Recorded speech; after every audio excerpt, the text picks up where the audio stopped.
Olá pessoas, tudo bom com vocês? Bem-vindos ao Carnivinas, eu sou a Rá e hoje eu tô aqui pra falar sobre as minhas leituras do mês de agosto com vocês, tá certo? Os livros que eu consegui ler, os livros que eu não consegui, os livros que eu gostei, os que eu não gostei, os que me decepcionaram, os que me deixaram encantada. Então, vamos lá. Primeiro de tudo, agosto foi o melhor mês de leituras deste ano, tá certo? Eu consegui ler 13 livros, do quais 6 foram quadrinhos, foram mangás e graphic novels, e 7 foram livros de verdade, como algumas pessoas chamam, porque as pessoas não reconhecem quadrinhos como livros, mas eu reconheço, então quadrinhos contam como livros, sim senhor.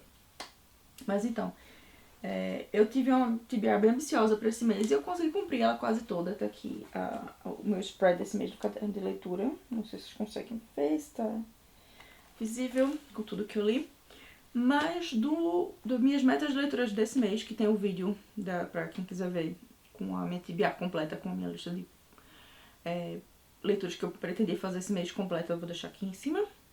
Mas de todas elas, eu só não consegui ler 2 livros, dos quais foram A Vida e as Mortes de Severino no Olho de Dendê, do Ian Fraser, tá certo? Que na verdade eu comecei a ler, só que comecei a ler no dia 31 de agosto, então não deu tempo de terminar. Mas vou terminar agora no começo desse mês, de agora de setembro. E o outro foi The Warm Hands of Ghosts, da Catherine Arden, que é esse daqui, tá? Esse aqui eu não consegui nem tocar nele para ler. Esse aqui foi feio, esse aqui eu nem abri ele, eu só botei na bolsinha aqui de TBR e ali mesmo ele ficou. Mas todos os outros que estavam na minha TBR eu consegui ler, e também li mais 2 livros que não estavam na TBR, tá certo? Então eu acho que está valendo. Mas vamos lá aos livros que eu li esse mês. Eu vou começar pelos quadrinhos, começando por Tomo-chan is a Girl, do Fumita Yanagida. Toda vez eu me confundo nesse nome. Que eu tinha lido os 3 primeiros volumes de Tomo-chan mês passado, em julho, tá certo? E eu já tinha comprado todos os outros volumes da série e eu queria terminar a série porque são só 8 volumes, é rapidão de ler e tal. Então minha meta pra esse mês, uma delas era ler os 5 volumes que faltavam, e eu li os 5 volumes que faltavam, tá certo? Estão todos eles aqui. E eu gostei muito, mas eu já esperava, na verdade, que eu fosse gostar, porque eu adoro o anime de Tomo-chan is a Girl, tá certo? Foi um dos meus animes favoritos de 2022, ou foi 2023, quando ele saiu. Eu devorei aquele anime, assim, toda semana tava sendo episódio novo, estava lá eu sentada na hora do almoço assistindo, muito feliz. E eu rachei de rir com o anime, então eu sabia que com o mangá provavelmente ia ser a mesma coisa. E eu não me decepcionei, tá certo? O mangá é muito gostosinho, muito engraçado, muito fofinho. O relacionamento de Tomo e Jun é a coisa mais gostosa, porque eles são completamente apaixonados um pelo outro, mas também são completamente tabacudos. E eu adoro isso, tá certo? Eu ri demais. As confusões de Mizuzu e Carol também são muito engraçadas e eu me diverti horrores. Foi interessante ver que tem algumas partes do mangá que não foram adaptadas pro anime, mas são assim, coisas pequenas, cenas pequenas que foram deixadas de lado e tal. Mas ainda assim foi legal ver um pouquinho mais desses personagens que eu amo. E assim como os 3 primeiros volumes, todo o resto dos mangás segue essa configuração, digamos assim, de que cada página são só 4 quadros com título e tal, e cada página é meio como se fosse uma tirinha, e as tirinhas juntas formam a história do volume. Mas eu gostei demais e eu super recomendo se você quer uma comédia romântica de amigos para namoradinhos, super fofinha, super gostosa e com personagens assim que realmente se gostam de verdade, desde pequenininhos, é muito fofinho. E também cheio de tabaquice, porque, meu Deus do céu, Jun, quando começa a perceber que ele está gostando de Tomo e começa a ficar sem saber como se comportar com ela, é muito engraçado. Mas eu super recomendo. Eu não sei se sai em português, mas o anime eu sei que tem pelo menos legenda em português. Eu não sei se tem dublagem, acho que tem dublagem em português também. Depois de Tomo-chan, a outro quadrinho que eu li foi o The Moth Keeper, da Kay O'Neill, tá certo? Esse é uma graphic novel. É um graphic novel de fantasia, no qual a gente segue Anya, se não me engano, nossa protagonista, que é uma jovem órfã tal, que vive nessa vila, que é uma vila muito, todo mundo cooperativo, todo mundo trabalha para o bem da vila tal, não existe capitalismo, não existe essas coisas horrorosas lá. é todo mundo trabalhando em prol de ajudar a vila a continuar a florescer, tal, a crescer e tal, e se manter todo mundo bem, todo mundo saudável. E para tentar ajudar a vila a se manter, ela resolve se oferecer para ser a nova Moth Keeper, a nova cuidadora das mariposas, porque essa vila, todo mundo nessa vila é noturno, tá certo? Então todo mundo vive só, as coisas acontecem só à noite, durante o dia todo mundo tá dormindo. E para manter a vila funcionando assim, com esse horário noturno, eles precisam manter as mariposas da lua e uma árvore mágica lá, que só floresce uma vez por ano, que foi um presente do espírito da lua para a vila. E por isso que eles precisam ter um cuidador de mariposas, que é para poder cuidar das mariposas e garantir que as mariposas estejam bem cuidadas para poderem polinizar, poder fazer um negocinho com o pólen da árvore lá, para garantir que a árvore floresça todo ano. Só que ser o cuidador de mariposas é uma profissão muito solitária, muito difícil e tal, e acaba mexendo com o emocional e o psicológico da nossa protagonista, e ela acaba num dia de descuido perdendo as mariposas, enquanto ela meio que tá tendo uma crise emocional. E aí ela tem que salvar as mariposas para poder salvar a vila, não sei o que, todo aquele drama. É um quadrinho que é voltado pro público infantil, tá certo? É um infanto juvenil. Eu gostei, mas achei que faltou alguma coisa, porque mesmo sendo infanto juvenil, ele poderia ser um pouquinho mais complexo, poderia ter explorado um pouco mais os personagens, as motivações dos personagens, tá? Os traumas, especialmente da nossa protagonista. Ficou tudo um pouco meio que de lado, tá? Tudo muito implícito, mas nada muito falado de verdade. E isso deixa brecha pra você saber se o que eu imaginei está acontecendo mesmo ou é outra coisa que aconteceu, tipo. Então isso me deixou. E eu acabei dando a nota de. Qual foi a nota que eu dei pra esse livro? De 3,5 pra ele, tá certo? Porque eu realmente achava que ele tinha potencial para ser mais, tá certo? Mas agora vamos aos livros mesmo, livros escritos sem figurinhas, tá certo? Que eu li esse mês, começando com o primeiro, que foi A Tempest of Tea, da Hafsa Faisal, tá? Esse livro foi vendido como Six of Crows com vampiros e chás da tarde. O que, quando eu vi, ok, quero. Amo Six of Crows, sou obcecada por vampiros, vi de minha estante só de livros de vampiros e com os funcos de Buffy ali, que não me deixa mentir, na verdade. E adoro chá. Então esse livro foi feito pra mim, né? Mas assim, não é que eu não gostei do livro, mas ele deixou muito a desejar. Eu esperava mais dele, especialmente por ter lido a outra duologia da autora, a duologia anterior, que foi o Hunt the Flame e o For the Stars, certo? Que eu gostei mais, mas esse daqui deixou a desejar. Eu não sei se... Porque assim, não é porque tem muitos personagens, porque a duologia original também tem muitos personagens, mas na duologia original a gente tem um ponto de vista basicamente só de 3 personagens, 4 personagens no máximo. Esse daqui a gente tem um ponto de vista de 5 personagens. E eu não gostei do desenvolvimento que foi. Tipo, esse passa no mesmo universo que o Hunt the Flame Free the Stars, só que num país diferente, tá certo?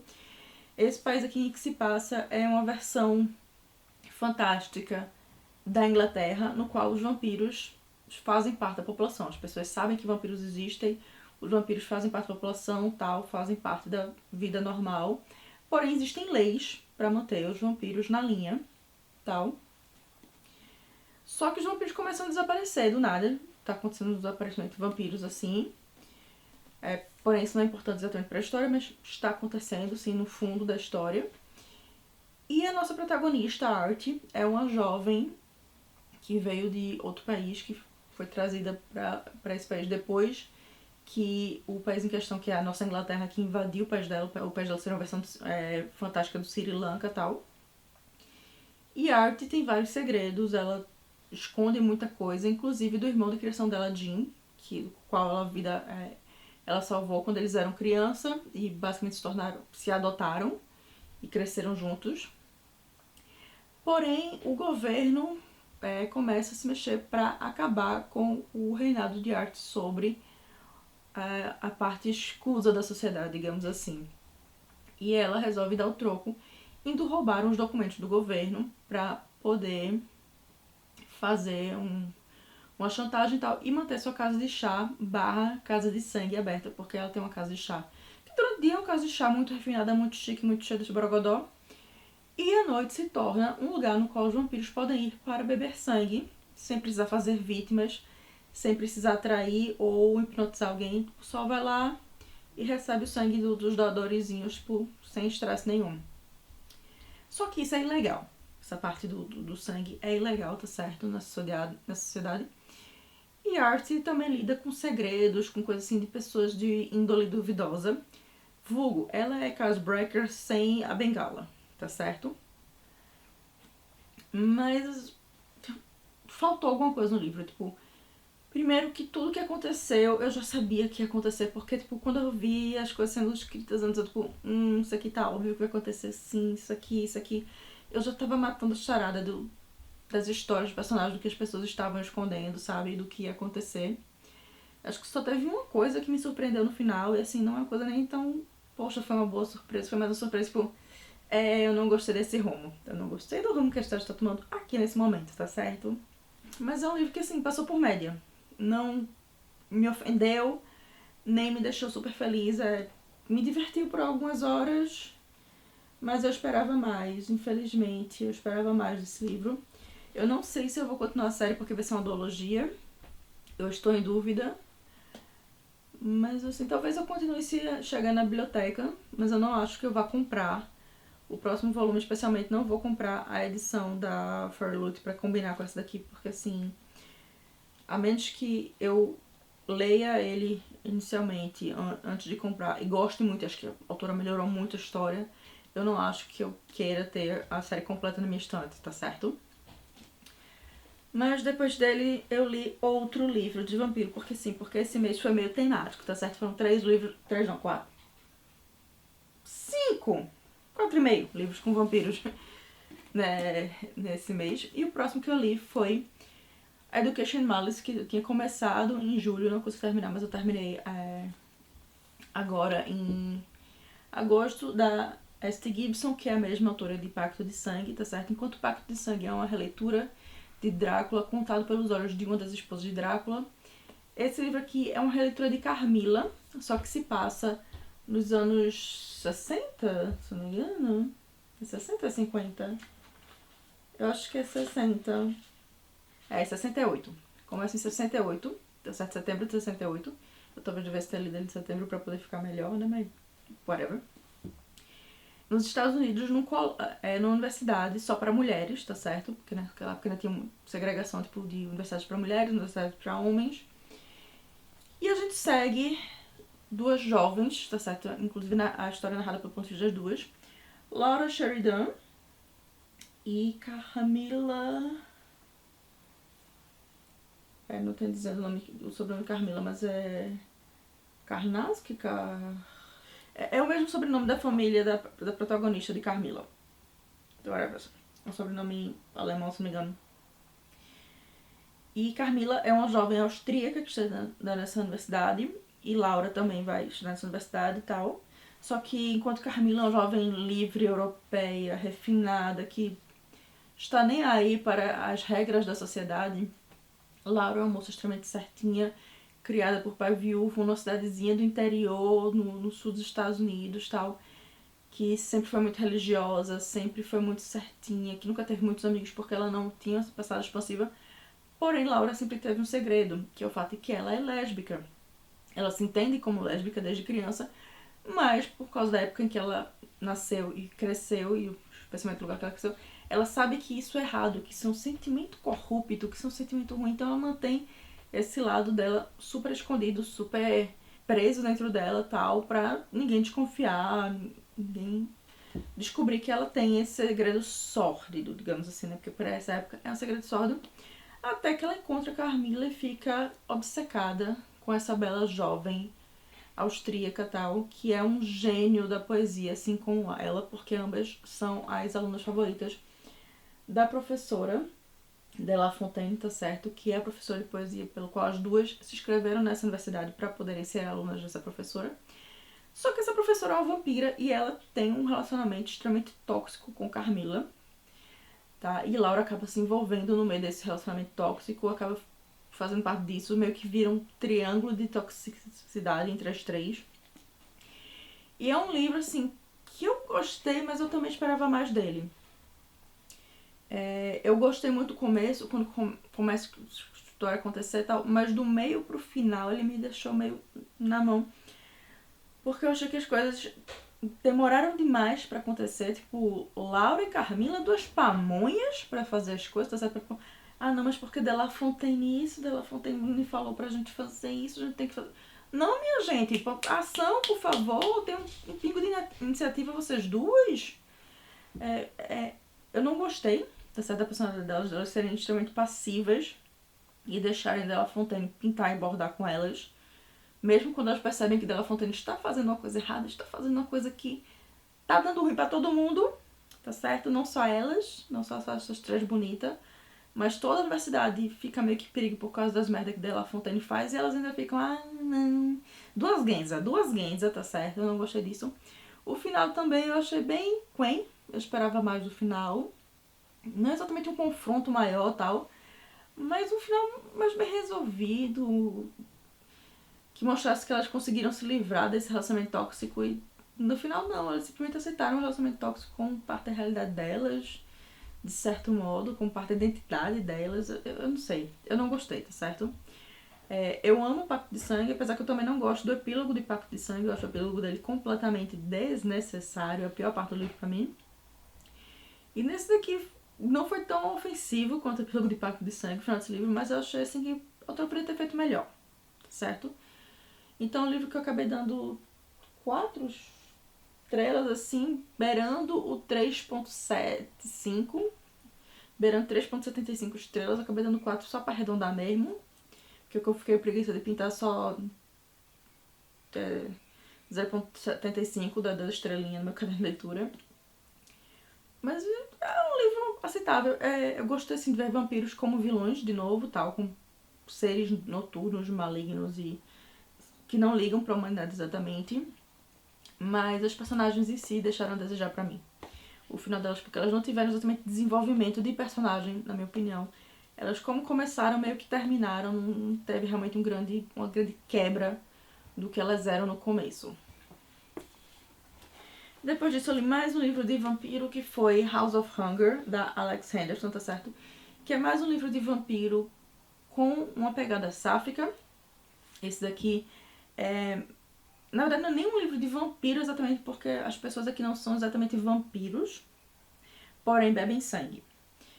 Nesse mundo é uma versão revisada acho que dos Estados Unidos, tal, no qual o norte tem os nobres, tal, a população nobre, e os nobres têm problemas de saúde muito grandes, principalmente por causa do casamento entre si, do incesto tal que acontecia. E eles descobriram a solução para esses problemas de saúde é beber sangue de pessoas jovens e saudáveis. Só que eles só bebem sangue de mulheres. Vamos começar com a misoginia aí, porque não, eles não bebem sangue de homens, só de mulheres. E acabam contratando mulheres pobres para serem blood maids, ou seja, servas de sangue e tal, que dedicam suas vidas a doar sangue para seus patrões, tá certo? Em troca de um salário bom, de uma vida melhor do que as condições que elas têm originalmente. E nesse livro a gente segue Marion, uma jovem órfã que só tem um irmão que tá morrendo de sífilis e que é super abusivo com ela. Mora numa cidade pobre, que sem perspectiva nenhuma de vida. Ela também é uma jovem lésbica que não tem interesse nenhum em homem. E a única possibilidade que ela tem na situação atual dela de ter uma vida melhor é conseguir fazer um bom casamento. Só que ela não tem interesse nenhum em casar com ninguém, tá certo? O que só complica mais ainda a situação dela. E um dia ela vê no jornal um anúncio pra ser Blood Maid da House of Hunger, da Casa de Fome, que é uma das grandes casas nobres, tal, do norte. E ela acaba aceitando essa proposta, acaba respondendo esse anúncio, conseguindo essa vaga e vai trabalhar para a Condessa Elizabeth, que claramente é uma representação, uma inspirada em Elizabeth Bathory, tá certo? A figura histórica. E lá ela se torna a quinta das Blood Maids de Elizabeth e tal. E se envolve numa rixa com a primeira Blood Maid, que tem medo que ela tome a posição dela. Ao mesmo tempo que ela se namora com Elizabeth, que Elizabeth é essa mulher linda, rica, refinada, tal, tudo que ela sempre quis ser e sempre quis ter. Só que com o passar do tempo dela na House of Hunger, ela vai descobrindo que nem tudo que reluz é ouro, tá certo? Que as coisas não são bem assim, nem tudo são flores lá. E ser uma Blood Maid é muito mais perigoso do que ela esperava, especialmente na House of Hunger. Então, é um livro meio que de terror psicológico, tal, com esse negócio do que é que está acontecendo na casa. Ela realmente está em perigo, ou ela está começando a ter alucinações por causa do local que ela está vivendo e tal. Ela não sabe o certo. Eu gostei desse livro, mas ele é mais um que me deixou assim um pouco a desejar, porque o final dele eu esperava mais.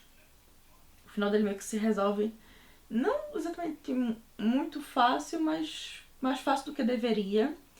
Eu esperava mais, porque muita gente falou tão bem dele que eu botei uma pressão muito grande nesse livro, porque eu vi muitas gringas falando super bem dele, dizendo que foi uma das melhores leituras de terror de 2022, se não me engano, que foi quando esse livro saiu e tal.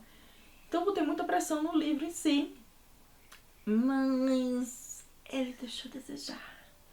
Ele não é exatamente ruim, mas se ele tivesse umas 20 páginas a mais, até pra fazer mais conflito, pra criar mais o sentimento de paranoia e tal, eu acho que eu tivesse gostado muito mais dele. Mas ainda é uma leitura válida pra quem quer uma história diferente sobre vampiros, tá certo? E no qual os vampiros são os vilões. Então, eu super recomendo. Apesar que ele fala mais sobre questões de classe do que de vampiros, no final das contas, o que é uma boa interpretação para vampirismo. Não me entenda errado, botar vampiros como pessoas ricas que estão sugando os pobres é uma interpretação super válida. Mas depois de House of Hunger, na verdade, antes de House of Hunger, mas é porque eu botei os livros de vampiro tudo junto, eu li o livro que foi a minha melhor leitura do mês. Foi a minha melhor leitura do mês, sim senhor. Que foi Network Effect, da Martha Wells, o 5º volume da série Motherbot Diaries, ou como ficou o título no Brasil, Os Diários do Robô Assassino, tá certo? Já que o primeiro volume, o All Systems Red, que se tornou Alerta Vermelho no Brasil, saiu. Nós temos 2 meses pra editora Aleph, tá?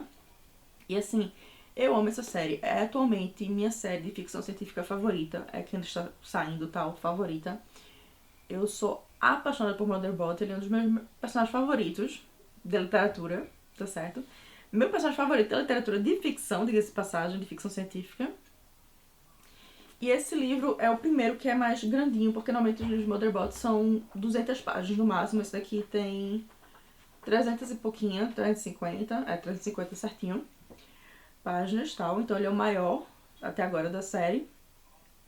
E nesse livro, o Motherbot reencontra um antigo conhecido que a gente conheceu no segundo livro, tá certo? Artie, que pra mim é um dos melhores personagens depois de Motherbot nesse universo. Eu adoro o Artie.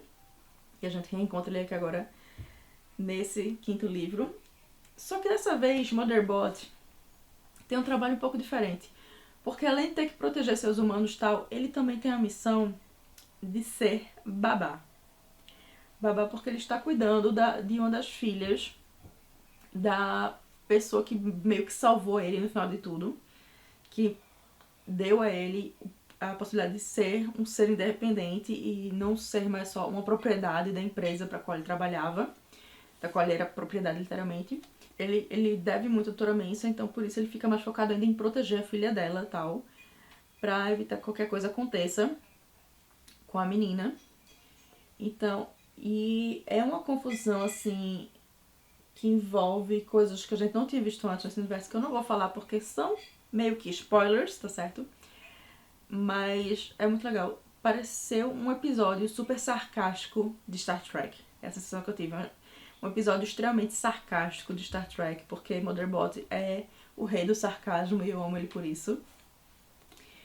E eu me diverti horrores, eu ri pra me acabar. Eu li esse livro em um dia, pra vocês terem noção. Tipo, um dia que eu tive insônia, eu fiquei até 3 da manhã lendo esse livro. Aí acordei às 6, 7 da manhã, já comecei a reler, tá certo? E fiquei ouvindo também o audiobook enquanto trabalhava. Eu terminei esse livro antes das 4 da tarde, no outro dia. Foi um hiperfoco que só Motherboard faz ultimamente comigo em leitura. E eu amei o livro.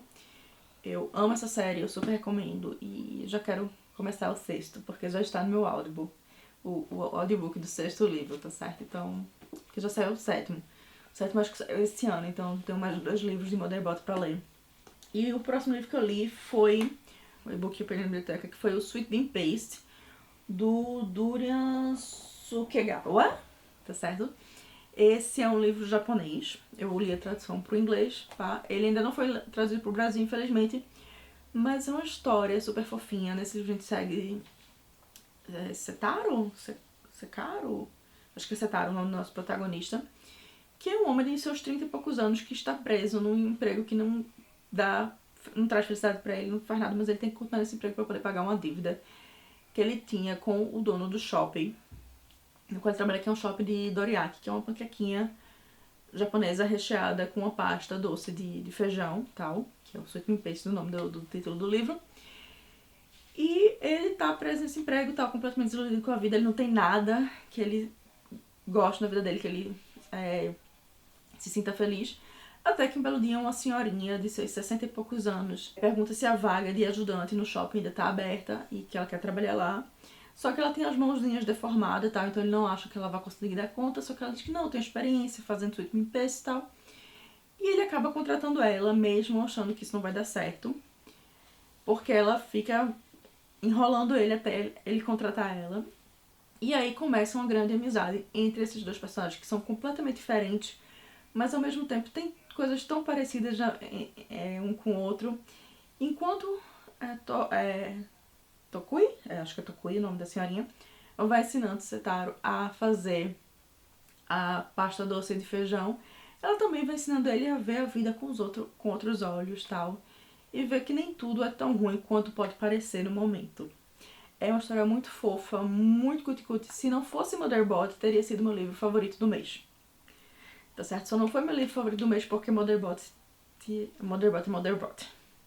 Mas é um livro adorável e que se encaixa bem nessa subnova categoria de literatura de cura que tá na moda ultimamente, então eu super recomendo. Depois dele eu li uma antologia de contos, tá certo? Nacional, que foi A Lua é Sempre a Mesma, que eu li aqui no meu Kindle, porque esse exclusivo, um lançamento que foi exclusivo pelo Kindle e tal. E uma antologia de contos sobre lobisomens, com contos de Ana Martino, Ariel Aires, Fernanda Castro, Liz Vilas Boas, Marina Mello, Maria Ana Martins, Melissa de Sá e R.J. Rosas. E esse livro nacional, a gente tem 8 autores ao todo nele, então são 8 contos, um por autor. Todos os autores são brasileiros, tá? Então todas histórias brasileiras, inclusive muitas se passam no Brasil. E cada autor trouxe sua pegada, trouxe sua interpretação, trouxe suas ideias para o mito do licantropo, tá certo? Nesse livro. É bem interessante, nenhum conto é igual ao outro. A única coisa semelhante é que quase todos eles têm um leve toque de romance. Eu acho que o que menos tem romance é o que se passa na repartição pública. Mas todos têm um toque tipo, de alguém está procurando romance, ou alguém é apaixonado por outra pessoa na história. Ou pessoas que se encontram e se apaixonam, tal. Tem uma pegada assim. Os 2 últimos livros também tem uma pegada mais apimentada, digamos assim, né? Pra eu não ser cortada aqui no YouTube, mas tem um chamego mais chamegoso. Os últimos 2 contos, tá certo? Mas eu gostei, eu dei 4 estrelas pra esse livro. Eu não vou entrar mais a fundo sobre ele, porque eu vou fazer uma resenha só sobre ele essa semana. Acho que é essa semana que ela entra no ar no canal, tá certo? Mas é bem legal. Tem ideias incríveis, tem alguns contos que eu adoraria ver expandidos, se tornar livros, tal, para os autores poderem aumentar a história, poderem explorar mais o universo que eles criaram. E outros que nem fede nem cheira, digamos assim, sabe? Tipo, estão lá, mas eu não curti tanto, achei que faltou uma coisa, faltou um tempero, faltou um borogodó, sabe? Mas a maioria deles eu me apaixonei. Tipo, tem 3 que são os meus favoritos, sem tirar nem pôr, mas que eu vou deixar pra falar no livro da resenha, tá certo? Que eu vou falar mais a fundo de cada conto, o que é que eu gostei, o que é que eu não gostei, o que eu podia melhorar, pá. vai ser uma coisa mais adentro.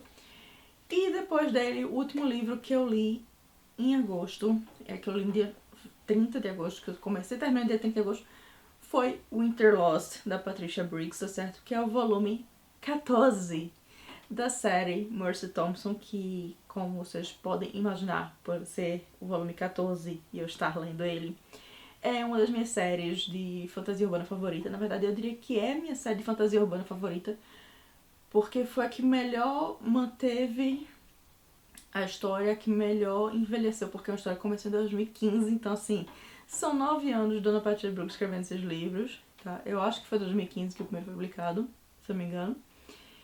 Então, ela tá muito tempo escrevendo livros e ela conseguiu manter a qualidade e ainda assim respeitando os tempos, melhorando a história e tal. A série também tem um spin-off, que é Alpha e Ômega, que acho que já tem 5 ou 4 ou 6 livros, e eu também já li todos eles. Estou esperando o próximo livro, que está para sair ano que vem, se não me falha a memória, tá certo? E eu gosto muito dessas duas séries, assim, mas Mercy ainda é minha favorita. É uma série de fantasia urbana que mistura vampiros, lobisomens, fadas, lendas nórdicas, lendas nativo-americanas, lendas inglesas, tem de tudo um pouco, tem pra todo mundo, tá certo? Eu gosto muito disso.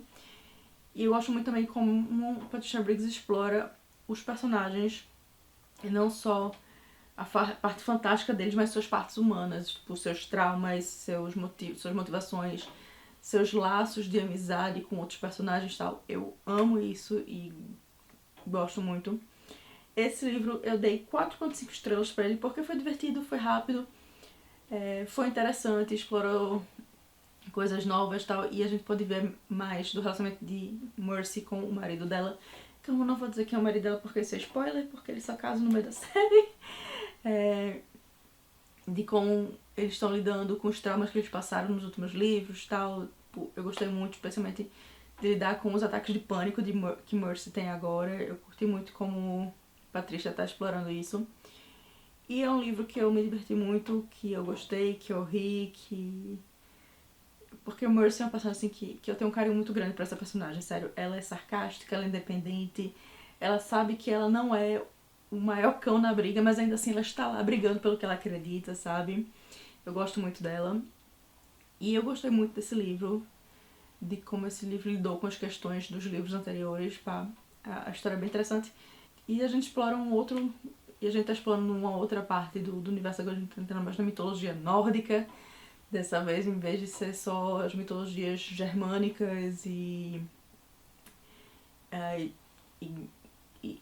irlandesas, tal, que era antes, agora a gente tá entrando mais na mitologia nórdica também, tá interessante ver isso. E também explora um pouquinho de mitologia nativa-americana, que sempre se explora um pouco por Mercy ser a filha de coiote e tal, ser um coiote, um coiote. Infelizmente essa série nunca foi trazida pro Brasil, ela não tem edições em português, mas se você consegue ler inglês, eu super recomendo a série Mercy Thompson, porque é perfeita, eu amo de paixão essa série, tá certo? Mas é isso, pessoas, esses foram os 13 livros que eu li esse mês. Meu livro favorito do mês foi Network Effect, do Motherboard Terrace, da Martha Wells, tá certo? Depois dele, Sweet Bean Paste, do Durian Sukegawa. E depois, Winter Lost, de Patricia Briggs, tá? Porque Mercy Thompson é a mozinha da minha vida. Então esses foram meus 3 livros favoritos do mês, mas Tomo-chan também foi uma ótima leitura, super divertida, mas esses outros 3, eu acho que eles mexeram mais comigo emocionalmente do que Tomo-chan em si. A minha grande decepção do mês foi A Tempest of Tea, tá certo? Foi a minha grande decepção do mês, infelizmente. Mas não foi um livro exatamente ruim, só faltou um tempero. Faltou um coentro, faltou uma coisa assim pra dar um que a mais nele, tá certo? Apesar de um livro com ideias muito interessantes, realmente a autora me deixou na mão em alguns pontos. Mas é isso. Se tiver algum desses livros que você queira resenha, me conta aqui nos comentários, tá certo? Porque o único que eu tenho a resenha programada pra gravar já é A Lua é Sempre a Mesma, que vai sair provavelmente essa semana. Mas eu não tenho nenhuma resenha mais a fundo de nenhum dos outros programada pra gravar. Se você quiser resenha, me conta nos comentários, certo? Que eu trago pra vocês. E se você gostou do vídeo, também não esquece de dar uma curtida aqui nesse vídeo, que me ajuda pra caramba. Se você ainda não é inscrito ou inscrita no canal, se inscreve, por favor. me ajuda muito também, que eu quero ver se eu consigo monetizar esse canal, pelo menos pra ele pagar pelos meus livros, tá certo? Eu não quero que ele pague minhas contas, mas se ele pagar pelos meus livros, já me faz metade do serviço. Mas é isso, também me segue nas minhas redes sociais, que eu tô sempre no Instagram, e tô aparecendo mais no Threads nos últimos tempos, tá certo? Porque assim, rolou uma treta literária boa nos últimos tempos, eu tava lá no Threads por causa disso.